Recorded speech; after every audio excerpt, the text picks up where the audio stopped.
পদোন্নতিতে রাজনৈতিক মতাদর্শ বা ব্যক্তিগত পছন্দ নয়, গুরুত্ব দিতে হবে পেশাগত দক্ষতা ও সততাকে, সেনা সদর নির্বাচনী পর্ষদে প্রধানমন্ত্রী। জাতীয় স্মৃতিসৌধ শহীদ জিয়া ও খালেদা জিয়ার মাজারে শ্রদ্ধা ভারপ্রাপ্ত রাষ্ট্রপতি হাফিজ উদ্দিনের। বঙ্গভবন ছেড়ে গুলশানের বাসায় শাহাবুদ্দিন। সংবিধান অনুযায়ী রাষ্ট্রপতির দায়মুক্তি থাকায় দায়িত্ব পালনকালীন ফৌজদারি বা অন্য বিষয়ে শাহাবুদ্দিনের বিরুদ্ধে মামলা সম্ভব নয়, জানিয়েছেন স্বরাষ্ট্রমন্ত্রী। রাজধানীতে গ্যাস সংকটে বিপাকে সিএনজি চালিত যানের চালকরা, ঘন্টার পর ঘন্টা লাইনে অপেক্ষায়ও মিলছে না গ্যাস, দ্রুত পদক্ষেপের দাবি। আলোচিত কমিশনার একরামুল হত্যা মামলায় হাসিনা সহ 11 জনের বিরুদ্ধে অভিযোগপত্র আমলে নিয়েছে ট্রাইব্যুনাল। আজ আসামির বিরুদ্ধে ওয়ারেন্ট। দেখছিলেন সংবাদ শিরোনাম। পদোন্নতির জন্য রাজনৈতিক মতাদর্শ ও ব্যক্তিগত পছন্দ অপছন্দের ঊর্ধ্বে থেকে অফিসারদের পেশাগত দক্ষতা, সততা, বিশ্বস্ততা ও আনুগত্যের উপর গুরুত্ব আরোপ করতে নির্বাচনী পর্ষদের সদস্যদের নির্দেশ দিয়েছেন প্রধানমন্ত্রী তারেক রহমান। সকালে সেনাবাহিনী সদর দফতরে প্রধান অতিথি হিসেবে উপস্থিত থেকে সেনা সদর নির্বাচনী পর্ষদ 2026-এর আনুষ্ঠানিক উদ্বোধন করেন প্রধানমন্ত্রী তারেক রহমান। পদোন্নতি পর্ষদের বক্তব্যের শুরুতেই প্রধানমন্ত্রী স্মরণ করেন মহান স্বাধীনতার ঘোষক বীর মুক্তিযোদ্ধা শহীদ রাষ্ট্রপতি জিয়াউর রহমান এবং সাবেক প্রধানমন্ত্রী দেশনেত্রী বেগম খালেদা জিয়াকে। বলেন, মহান মুক্তিযুদ্ধে অংশগ্রহণকারী সকল শহীদ, যুদ্ধাহত ও বীর মুক্তিযোদ্ধাদের, বিশেষ করে সশস্ত্র বাহিনী তথা সেনাবাহিনীর শহীদ সহ সকল বীর সেনানীদের, যাদের আত্মত্যাগ জাতি চিরদিন কৃতজ্ঞ চিত্তে স্মরণ করবে। সরকার প্রধান বলেন, দেশের স্বাধীনতা ও সার্বভৌমত্ব রক্ষায় সেনাবাহিনী দায়িত্ব পালনের পাশাপাশি অভ্যন্তরীণ শান্তি শৃঙ্খলা, স্থিতিশীলতা ও দুর্যোগ মোকাবেলায় বেসামরিক প্রশাসনকে সহায়তায় গুরুত্বপূর্ণ অবদান রাখছে। দেশের প্রয়োজনে বাংলাদেশ সেনাবাহিনীর এই ত্যাগের জন্য সেনাপ্রধান থেকে শুরু করে সেনাবাহিনীর সকল সদস্যকে আন্তরিক ধন্যবাদ দেন প্রধানমন্ত্রী তারেক রহমান। বাংলাদেশের চা শিল্পের বিকাশ, উৎপাদন সক্ষমতা বাড়ানো এবং শিল্পের দীর্ঘদিনের সমস্যা সমাধানে সহযোগিতার আশ্বাস দিয়েছেন প্রধানমন্ত্রী তারেক রহমান। দেশের চা শিল্পের উন্নয়ন নিয়ে সচিবালয়ে এক সভায় তিনি এই আশ্বাস দেন। দেশের বিভিন্ন চা বাগানের মালিক ও সংশ্লিষ্ট প্রতিনিধিরা এতে যোগ দেন। শিল্পের বর্তমান অবস্থা, উৎপাদন ব্যয় বৃদ্ধি, অর্থায়নের সংকট, জ্বালানি ব্যয় এবং আন্তর্জাতিক বাজারে প্রতিযোগিতা ধরে রাখার নানা চ্যালেঞ্জ উল্লেখ করেন তিনি। প্রধানমন্ত্রী চা শিল্পকে দেশের অর্থনীতির একটি গুরুত্বপূর্ণ খাত হিসেবে উল্লেখ করে বলেন, এই শিল্পের বিকাশে সরকার প্রয়োজনীয় নীতিগত, আর্থিক ও প্রাতিষ্ঠানিক সহায়তা দেবে। চা বাগান মালিকদের বিদ্যমান ঋণের দায় সহজীকরণ এবং স্বল্প সুদের ঋণ দেওয়ার আশ্বাসও দেন প্রধানমন্ত্রী।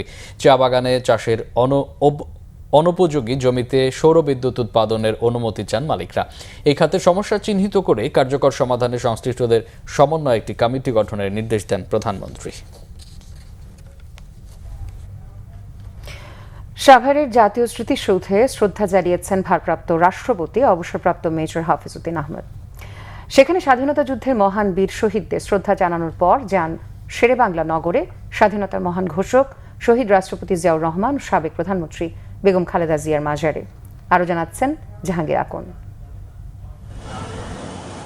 দায়িত্ব নেয়ার একদিন পর রবিবার পৌনে 12টায় সাভারের জাতীয় স্মৃতিসৌধে যান ভারপ্রাপ্ত রাষ্ট্রপতি অবসরপ্রাপ্ত মেজর হাফিজ উদ্দিন আহমদ বীর বিক্রম। এ সময় মহান স্বাধীনতা যুদ্ধে বীর শহীদ, জাতির শ্রেষ্ঠ সন্তানদের প্রতি ফুলেল শ্রদ্ধা জানান ভারপ্রাপ্ত রাষ্ট্রপতি অবসরপ্রাপ্ত মেজর হাফিজ উদ্দিন আহমদ। বিউগলে বেজে ওঠে করুণ সুর, সশস্ত্র সালাম জানায় 3 বাহিনীর চৌকস দল।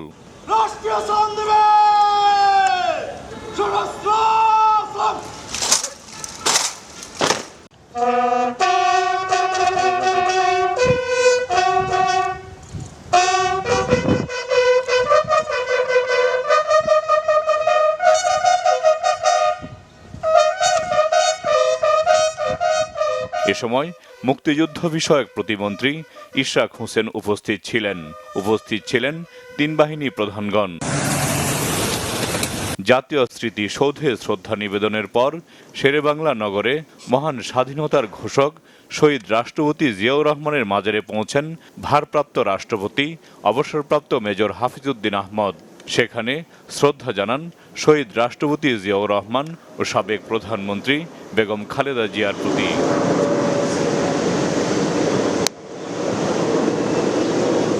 শহীদ জিয়া ও বেগম খালেদা জিয়ার আত্মার মাগফিরাত এবং দেশ ও জাতির সমৃদ্ধি কামনায় মোনাজাত করা হয়। এ সময় সঙ্গে ছিলেন মুক্তিযুদ্ধ বিষয়ক প্রতিমন্ত্রী ইশরাক হোসেন।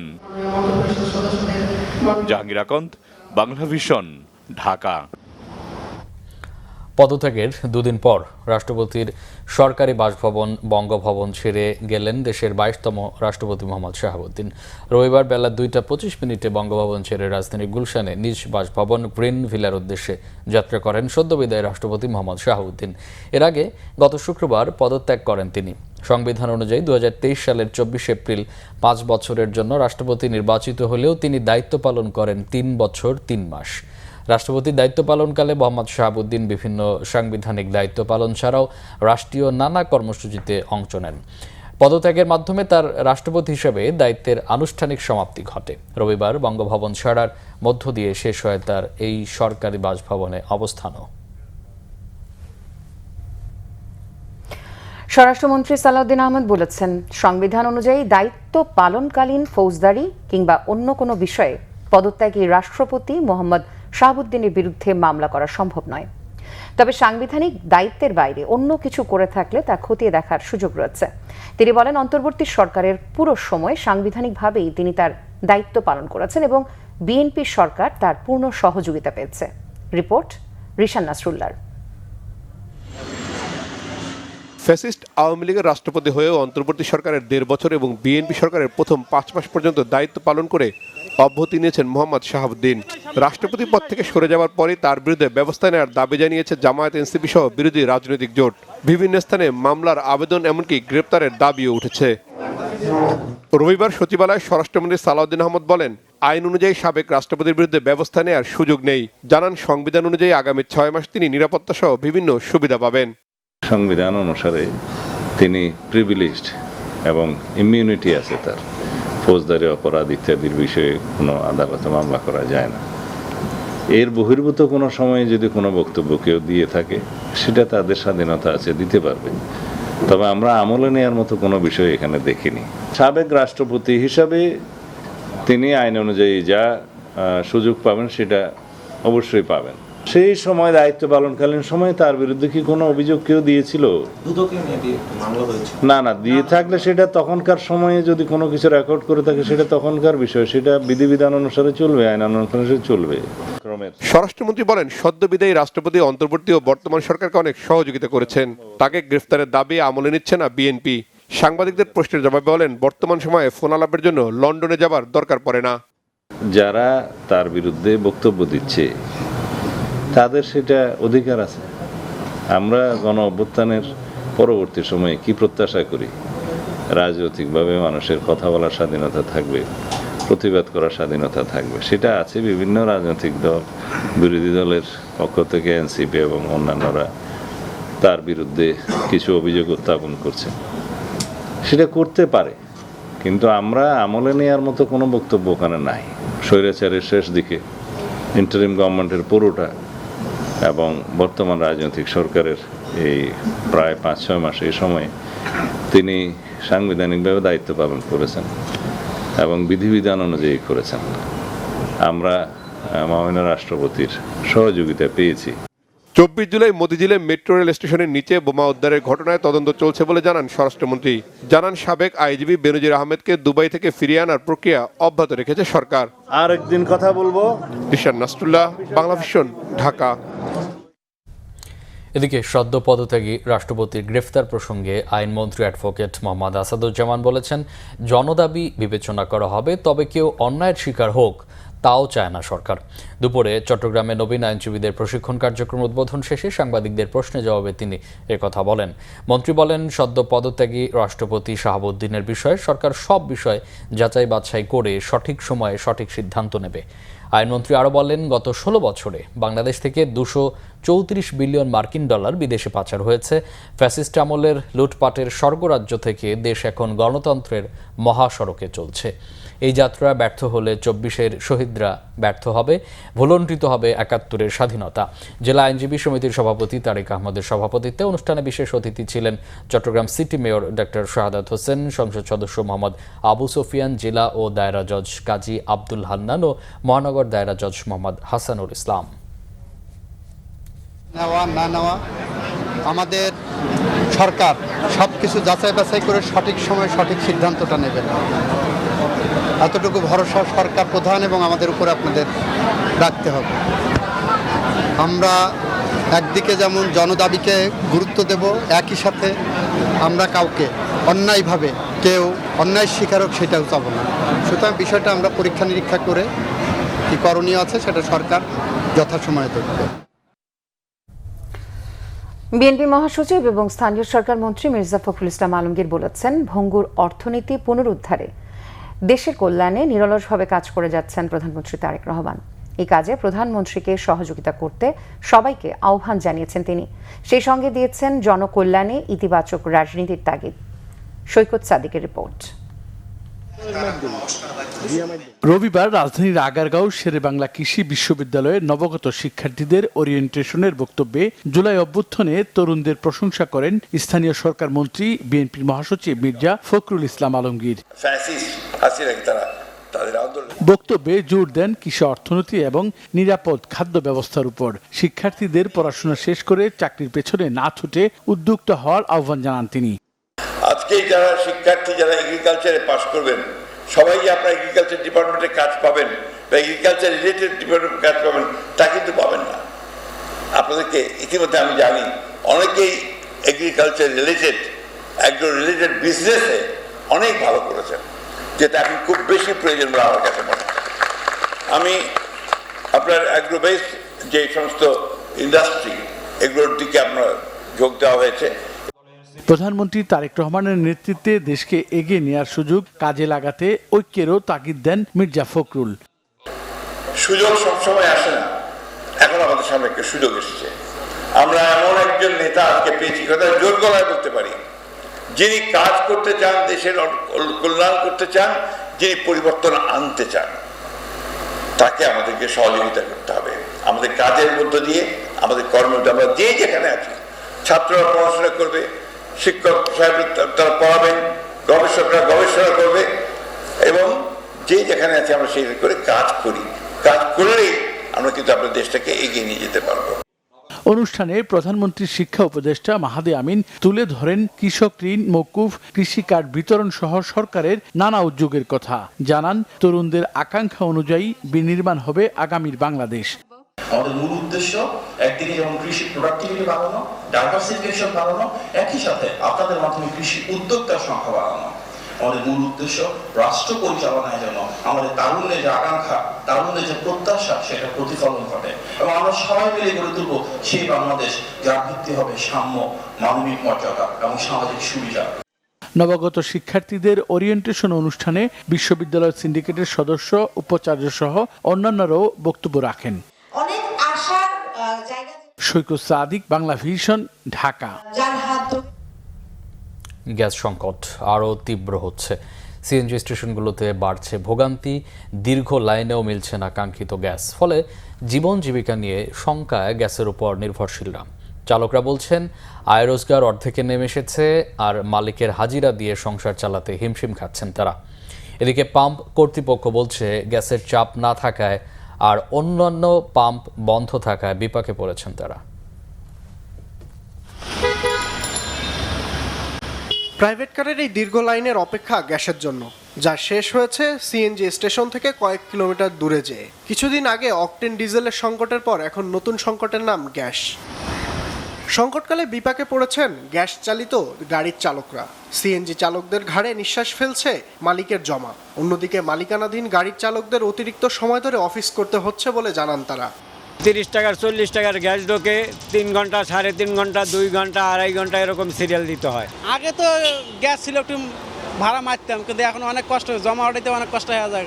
116 টাকা এক বিন্দু গ্যাস ছিল না, আমি কাকরাইল থেকে টাইনে আনতেছি গাড়িটা, খালি গাড়ি। ওই যে রশিদ খুলি নেই, এখন রশিদ লাগানোই আছে। তাহলে 116 টাকার গ্যাস ঢুকছে, পাম্প কর্তৃপক্ষ কি করবো আর আমি কি করবো আর ওরা কেন? কিন্তু আমরা তো বন্দি শিকার। ওই চাবিটা আছে বিধা 1800 টাকা আমার গালায় ধরি। এই যে 8 ঘন্টা 10 ঘন্টা লাইনে দাঁড়িয়ে আমাদের গ্যাস নিতে হয়, রাত্রে ঘুম নেই। আজকে 2 দিন ধরে আমি ঘুমাতে পারছি না। স্যারকে নামিয়ে দেয়, এখন আবার আসলাম, এখন আবার নিয়ে আবার কিছুক্ষণ চলবো, যতক্ষণ চলে আর কি। তো আবার যে কোনো পাম্পে আবার সিয়ালটা গেছে। এদিকে কর্তৃপক্ষ জানিয়েছে গ্যাস সরবরাহ কম থাকায় ও পর্যাপ্ত চাপ না থাকায় এই সমস্যার সম্মুখীন হচ্ছেন তারা। এতে করে যেমন কাজের চাপ বেড়েছে, তেমনিভাবে আর্থিক ক্ষতির কথাও বলেছেন তারা। গ্যাস যদি না থাকে আমরা দিব কোথা থেকে? যদি গ্যাসটা সমতল করে দেয় তাহলে প্রেশারটা ফুল থাকে, গ্যাসটাও পরিপূর্ণ পায়। 50% প্রেশারও লাইনে নাই। ওই ক্ষেত্রে যে গাড়িগুলো একবার গ্যাস নেয় ওরা দেখা যায় দিনে 3 বার চলে আসে। কারণ তারপরেও এই যে যানজট, মানে ওদের যে লাইন 3 ঘন্টা 4 ঘন্টা লাইনে থেকে এসে 100-150 টাকার গ্যাস নেয়, এদেরকে সামলানো মুশকিল। ওরা তো এত কিছু বুঝতে চায় না। ওরা তো মনে করতেছে আমাদের পাম্পের কোনো সমস্যা। গ্যাস নিতে আসা গাড়িগুলো সড়কের একটা অংশ লাইন করায় মূল সড়কে ধীর গতিতে চলছে অন্যান্য গাড়ি, মাঝে মাঝে তৈরি হচ্ছে যানজট। দ্রুত এই সমস্যা সমাধানের আহ্বান জানিয়েছেন চালক ও সিএনজি স্টেশন কর্তৃপক্ষ।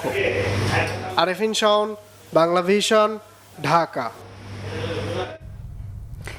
কক্সবাজারে আলোচিত কমিশনার একরামুল হক হত্যা মামলায় পলাতক সাবেক প্রধানমন্ত্রী শেখ হাসিনা ও সাবেক স্বরাষ্ট্রমন্ত্রী আসাদুজ্জামান খান কামাল সহ 8 আসামির বিরুদ্ধে গ্রেফতারি পরোয়ানা জারি করেছে আন্তর্জাতিক অপরাধ ট্রাইব্যুনাল। রোববার আন্তর্জাতিক অপরাধ ট্রাইব্যুনাল 1 এই আদেশ দেয়। 2018 সালে কক্সবাজারের টেকনাফে মাদক বিরোধী অভিযানের নামে কাউন্সিলর ও টেকনাফ যুবলীগের সাবেক সভাপতি একরামুল হক হত্যাকাণ্ডের অভিযোগপত্র সকালে দাখিল করে প্রসিকিউশন। এতে শেখ হাসিনা সহ 11 জনকে অভিযুক্ত করা হয়। পরে অভিযোগপত্র আমলে নিয়ে এই মামলায় পলাতক 8 আসামির বিরুদ্ধে গ্রেফতারি পরোয়ানা জারি করে ট্রাইব্যুনাল। একই ট্রাইব্যুনালে জুলাই গণ অভ্যুত্থানের সময় সাভারে গুলির পর পুলিশের এপিসি থেকে নিচে ফেলে দেওয়া শহীদ শাইখ আসহাবুল ইয়ামিন হত্যা মামলায় 19 আসামির বিরুদ্ধে আনুষ্ঠানিক অভিযোগ ট্রাইব্যুনালে দাখিল করে প্রসিকিউশন। অভিযোগ আমলে নিয়ে পলাতক 13 আসামিদের বিরুদ্ধে গ্রেফতারি পরোয়ানা জারি করা হয়েছে। বিভিন্ন সার্কামস্টেন্সিয়াল এভিডেন্স এগুলোর ভিত্তিতে সেখানে আমাদের সুপিরিয়র রেসপন্সিবিলিটি হিসাবে শেখ হাসিনা, আসাদুজ্জামান কামাল, উবায়দুল কাদের এই হত্যাকাণ্ডের মধ্যে তাদের সম্পৃক্ততা, তাদের সংশ্লিষ্টতা পাওয়ায় তদন্তকারী কর্মকর্তা আমাদের কাছে রিপোর্ট সাবমিট করে সেই রিপোর্টের পরিপ্রেক্ষিতে আমরা আজকে তাদের বিরুদ্ধে ফরমাল চার্জ দিয়েছি। জুলাই গণ অভ্যুত্থানে অবদানকারীদের স্বীকৃতি স্মরণে বিশেষ সভা অনুষ্ঠিত হয়েছে। রবিবার বিকেলে মুক্তিযুদ্ধ বিষয়ক মন্ত্রণালয়ের সভাকক্ষে গণ অভ্যুত্থানে অবদান রাখা তরুণদের সাথে এই বিশেষ সভায় সভাপতিত্ব করেন মুক্তিযুদ্ধ বিষয়ক প্রতিমন্ত্রী ইশরাক হোসেন। জুলাই গণ অভ্যুত্থানে দলমত নির্বিশেষে সকল শ্রেণী পেশার মানুষের অংশগ্রহণের ফলেই ফ্যাসিবাদের পতন সম্ভব হয়েছে বলে বক্তব্যে তুলে ধরেন ইশরাক হোসেন। এছাড়া সভার চূড়ান্ত সিদ্ধান্তগুলো এবং স্মরণ সভার রূপরেখা উপস্থিত তরুণদের সামনে সংক্ষেপে তুলে ধরেন মুক্তিযুদ্ধ বিষয়ক প্রতিমন্ত্রী ইশরাক হোসেন।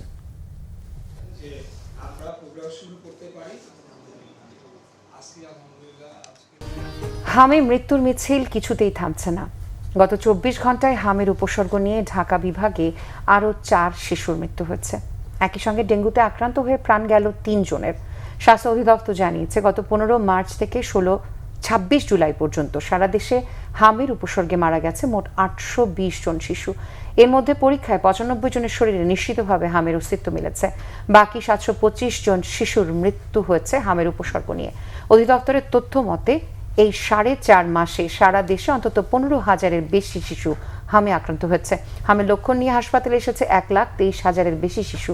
হাসপাতালে চিকিৎসা শেষে 1 লাখের বেশি শিশু সুস্থ হয়ে বাড়ি ফিরলেও থামানো যাচ্ছে না সংক্রমণ। এদিকে নতুন করে ডেঙ্গুতে আক্রান্ত হয়ে 458 জন রোগী দেশের বিভিন্ন হাসপাতালে ভর্তি হয়েছে। এ নিয়ে চলতি বছরে ডেঙ্গুতে মোট মৃত্যু দাঁড়িয়েছে 43 জনে। রাজধানী কুর্মিটোলায় বাস নিয়ন্ত্রণ হারিয়ে ঘটনাস্থলে একজন নিহত হয়েছেন, আহত হয়েছেন আরও কয়েকজন। রবিবার সন্ধ্যায় এই দুর্ঘটনা ঘটে, তবে নিহত ব্যক্তির নাম পরিচয় জানা যায়নি। প্রত্যক্ষদর্শীরা জানিয়েছে বাসটি মহাখালী থেকে গিয়ে নিয়ন্ত্রণ হারিয়ে কুর্মিটোলা হাসপাতাল গেট সংলগ্ন গ্যাসের কন্ট্রোল রুমের দেয়ালে ধাক্কা মারে। এতে একজন ঘটনাস্থলেই মারা যান, আহত হন বেশ কয়েকজন। তাদের উদ্ধার করে কুর্মিটোলা হাসপাতালেই ভর্তি করা হয়। প্রত্যক্ষদর্শীরা আরও জানিয়েছেন দুর্ঘটনা কবলিত বাসটি জব্দ করা হয়েছে।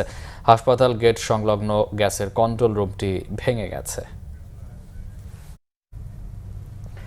সাতক্ষীরা মেডিকেল কলেজ হাসপাতাল সহ কয়েকটি স্বাস্থ্য কমপ্লেক্স পরিদর্শন করেছেন স্বাস্থ্যমন্ত্রী সরদার মোহাম্মদ সাখাওয়াত হোসেন। এ সময় বিভিন্ন অভিযোগে 2 চিকিৎসক সহ 3 জনকে সাময়িক বরখাস্ত করা হয়েছে। পরিদর্শন শেষে স্বাস্থ্যমন্ত্রী বলেছেন চিকিৎসা সেবা নিশ্চিত করতে 50 শয্যা হাসপাতালগুলোকে 100 শয্যায় উন্নীত করা হচ্ছে। প্রথমে স্বাস্থ্যমন্ত্রী আকস্মিক তালা উপজেলা স্বাস্থ্য কমপ্লেক্স পরিদর্শনে যান। এ সময় ছুটি ছাড়া দীর্ঘদিন হাসপাতালে অনুপস্থিত থাকায় মেডিকেল অফিসার ডাক্তার শাওলি নানজিবা তন্নিকে সাসপেন্ড করতে স্বাস্থ্য অধিদপ্তরের মহাপরিচালককে নির্দেশ দেন তিনি। একই সাথে হাসপাতালের এসি চুরির ঘটনায় নাইট গার্ড মোস্তফা বিশ্বাসকে বরখাস্ত সহ তার বিরুদ্ধে মামলা করার নির্দেশ দেওয়া হয় সিভিল সার্জনকে। এরপর মন্ত্রী সাতক্ষীরা মেডিকেল পরিদর্শনে যান। ছুটি ছাড়া অনুপস্থিত থাকায় ডাক্তার সোহানা সেলিম নামে আরেক চিকিৎসককে সাসপেন্ড করার নির্দেশ দেন মন্ত্রী। সাতক্ষীরা সদর হাসপাতাল পরিদর্শন শেষে স্বাস্থ্যমন্ত্রী সাংবাদিকদের জানান, বর্তমানে বাংলাদেশে রোগীর তুলনায় চিকিৎসক কম। 17 বছরে বিগত সরকার চিকিৎসক নিয়োগ না দেয়ায় এই সমস্যা তৈরি হয়েছে।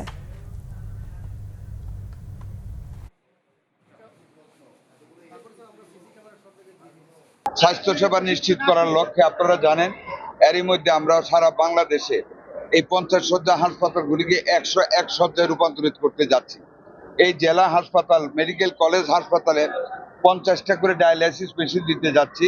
এরই মধ্যে 101 শয্যায় ফিজিওথেরাপি সেন্টার করা হচ্ছে, দুইটা, একটা মহিলাদের জন্য ফিজিওথেরাপি করবে, পুরুষেরা পুরুষের জন্য করবে।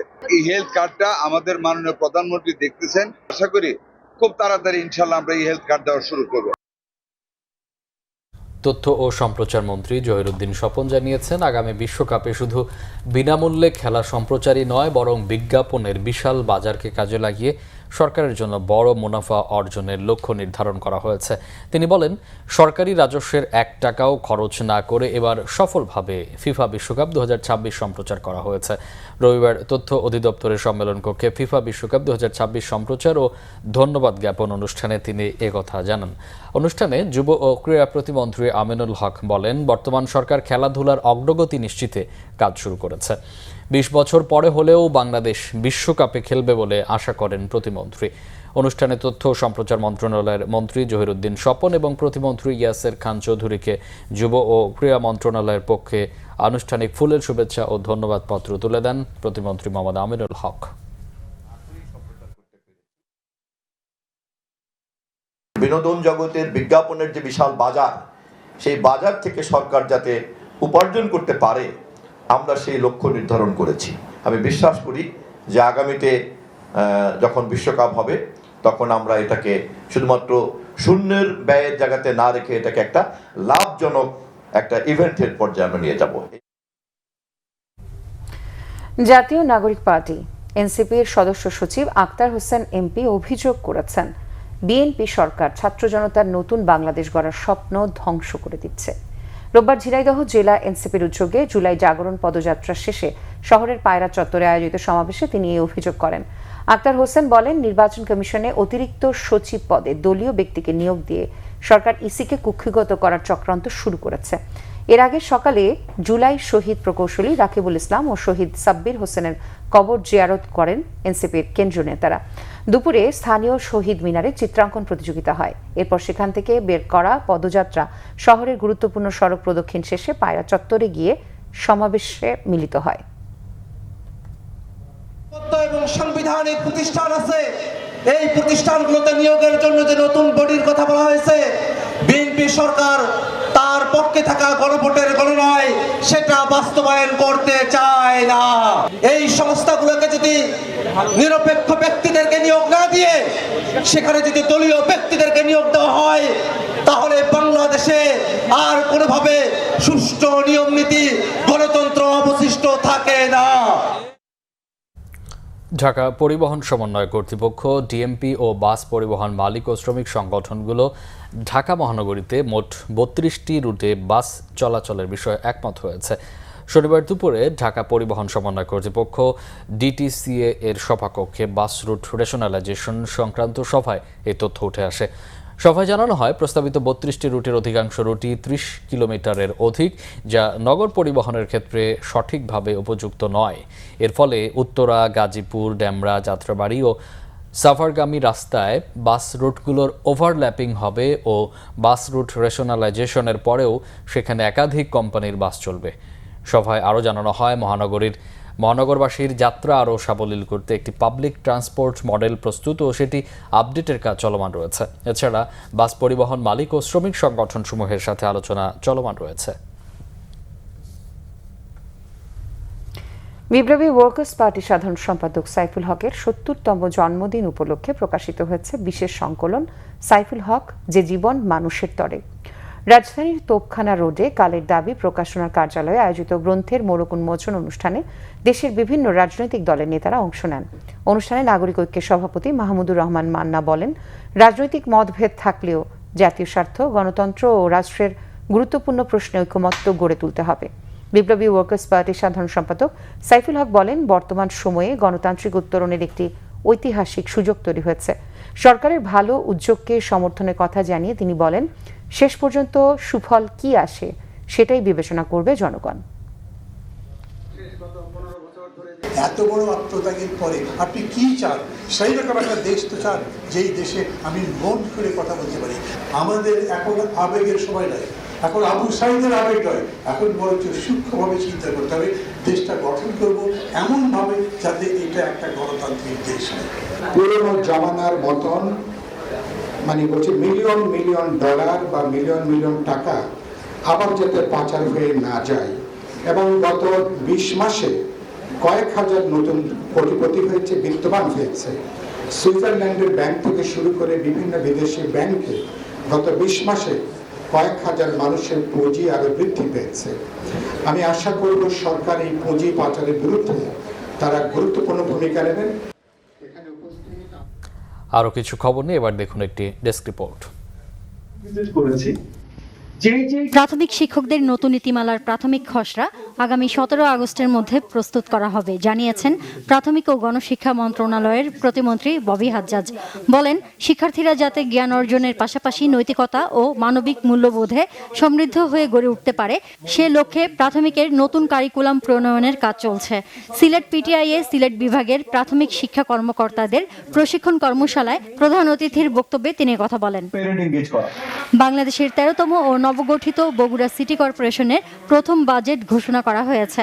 প্রস্তাবিত এই বাজেটে নতুন সিটি কর্পোরেশনের সার্বিক অবকাঠামোগত উন্নয়ন ও নাগরিক সেবার মান বৃদ্ধির লক্ষ্যে ১,৪১৭ কোটি ৪৩ লাখ টাকার সুবিশাল আকার নির্ধারণ করা হয়েছে।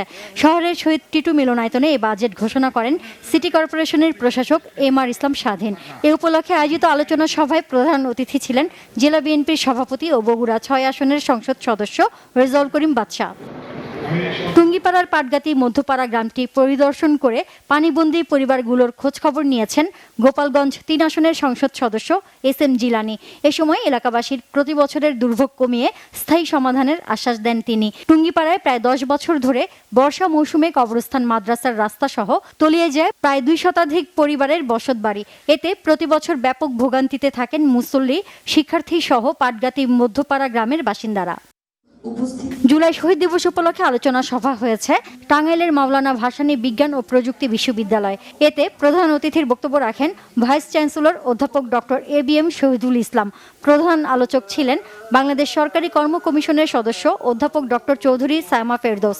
আলোচক ছিলেন বিজিই বিভাগের অধ্যাপক ডক্টর এ.কে.এম. মহিউদ্দিন। উন্নয়নের নামে পরিকল্পিতভাবে বৃক্ষ নিধনের প্রতিবাদে ময়মনসিংহে মানববন্ধন করেছে জাতীয় কবি কাজী নজরুল ইসলাম বিশ্ববিদ্যালয়ের সাধারণ শিক্ষার্থীরা।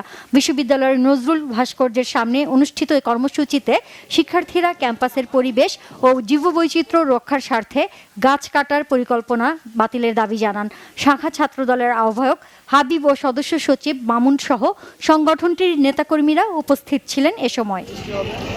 Lions club of Chittagong dynamic সিটির উদ্যোগে দায়িত্ব হস্তান্তর ও গ্রহণ, ডিস্ট্রিক্ট গভর্নর টিম এবং মাল্টিপল কাউন্সিল চেয়ারপারসন সংবর্ধনা অনুষ্ঠান হয়েছে। এতে ২০২৫-২৬ সেবাবর্ষের প্রেসিডেন্ট লায়ন পুলিন চন্দ্র ঘরামি দায়িত্ব হস্তান্তর করেন। ২০২৬-২৭ সেবাবর্ষের প্রেসিডেন্ট হিসেবে দায়িত্ব গ্রহণ করেন লায়ন সালমা আদিল এমজেএফ। স্বাগত বক্তব্য দেন লায়ন শওকত চৌধুরী এমজেএফ।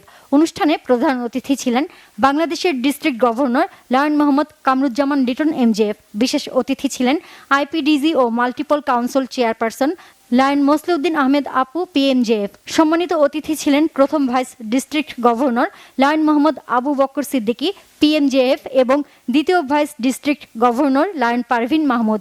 সাবেক জেলা গভর্নরদের মধ্যে বক্তব্য দেন Lion M A Malek MJF, Lion Kabiruddin Bhuiyan এমজেএফ এবং লায়ন এস এম শামসুদ্দিন এমজেএফ। নড়াইলে বৃক্ষরোপণ অভিযান ও বৃক্ষমেলা উপলক্ষে এক বর্ণাঢ্য র্যালি হয়েছে। জেলা প্রশাসন ও নড়াইল সামাজিক বন বিভাগের যৌথ উদ্যোগে জেলা প্রশাসক কার্যালয় চত্বর থেকে শুরু হয়ে র্যালিটি শহরের প্রধান সড়ক ঘুরে জেলা শিল্পকলা একাডেমি চত্বরে গিয়ে শেষ হয়। বৃক্ষমেলার আনুষ্ঠানিক উদ্বোধন করেন জেলা প্রশাসক ডক্টর মোহাম্মদ আব্দুল সালাম। বাগেরহাটে বিভিন্ন এলাকায় সরকারি নদ নদী, খাল ও জলাশয় অবৈধ দখলমুক্ত করার দাবিতে অবস্থান কর্মসূচি পালন করেছেন যুব স্বেচ্ছাসেবকরা। জেলা প্রশাসকের কার্যালয়ের সামনে খুলনা বাগেরহাট মহাসড়কের পাশে এই কর্মসূচি পালন করেন তারা। Bangla vision news desk. আগামী 30 জুলাই শুরু হচ্ছে Bangladesh presidents challenge cup archery. আন্তর্জাতিক অঙ্গনে বাংলাদেশের আর্চারির মুকুটে যুক্ত হতে যাচ্ছে আরেকটি নতুন সোনালী অধ্যায়। প্রেসিডেন্ট চ্যালেঞ্জ কাপ ও যৌথ ট্রেনিং প্রোগ্রাম উপলক্ষে বাংলাদেশ অলিম্পিক অ্যাসোসিয়েশনে এক সংবাদ সম্মেলনে আয়োজন করা হয়।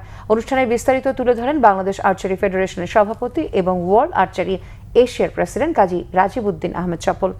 তিনি বলেন, এই আয়োজনটি মূলত দুটি ভাগে বিভক্ত: যৌথ ট্রেনিং প্রোগ্রাম এবং World Archery Asia president challenge cup. কিউটের পৃষ্ঠপোষকতায় টঙ্গীর আর্চারি ট্রেনিং একাডেমিতে আয়োজন করা হয়। এই প্রোগ্রামে আফ্রিকা, এশিয়া, অস্ট্রেলিয়া এবং ইউরোপ সহ মোট 26টি দেশের প্রতিনিধি ও 17টি দেশের আর্চার ও অফিসিয়ালরা অংশ নিচ্ছেন। World Archery Asia, world archery, Olympic solidarity এবং বাংলাদেশ আর্চারি ফেডারেশনের যৌথ উদ্যোগে এই প্রোগ্রাম হচ্ছে। এবছরই প্রথমবার ওয়ার্ল্ড আর্চারি এশিয়া প্রেসিডেন্টের নামে এই চ্যালেঞ্জ কাপ প্রবর্তন করা হয়। প্রতিযোগিতা অনুষ্ঠিত হবে। একটি শোক সংবাদ। বিটিভির সাবেক মহাপরিচালক এবং বাংলা ভিশনের সাবেক সিইও মুস্তাফিজুর রহমান আর নেই। বিকেল 3টার দিকে রাজধানীর উত্তরায় নিজ বাসভবনে তিনি মারা গেছেন। ইন্না লিল্লাহি ওয়া ইন্না ইলাইহি রাজিউন। বার্ধক্যজনিত কারণে মৃত্যু হয়েছে তার। মুস্তাফিজুর রহমান ছিলেন বিটিভির স্বর্ণযুগের প্রযোজক। তার নির্মাণশৈলী ও সৃজনশীল দৃষ্টিভঙ্গি দেশের টেলিভিশন নাটকের বিকাশে গুরুত্বপূর্ণ ভূমিকা রাখে। তার মৃত্যুতে সাংস্কৃতিক ও গণমাধ্যম অঙ্গনে শোকের ছায়া নেমে এসেছে। বর্তমানে তার মরদেহ হিমঘরে রাখা হয়েছে। দুই ছেলে দেশে ফেরার পর আগামী 30 জুলাই নামাজে জানাজা শেষে মুস্তাফিজুর রহমানকে দাফন করা হবে।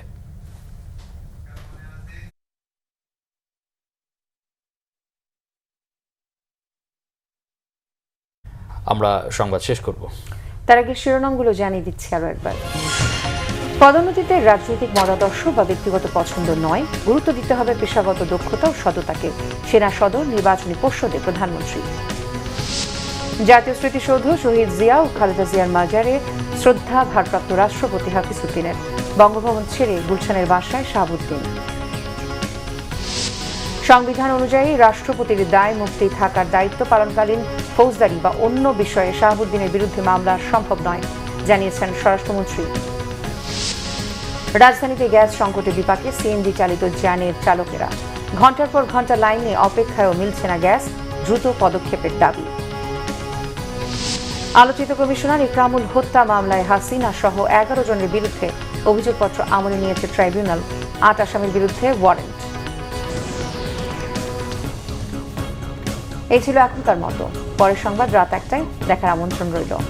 এছাড়া বাংলা ভিশন সংবাদ ও সংবাদ সংশ্লিষ্ট অনুষ্ঠান দেখতে ভিজিট করুন www.bvnews24.com ও facebook.com/banglavisionnews এবং সাবস্ক্রাইব করুন youtube.com/banglavisionnews। এতক্ষণ সাথে থাকায় অসংখ্য ধন্যবাদ। শুভরাত্রি।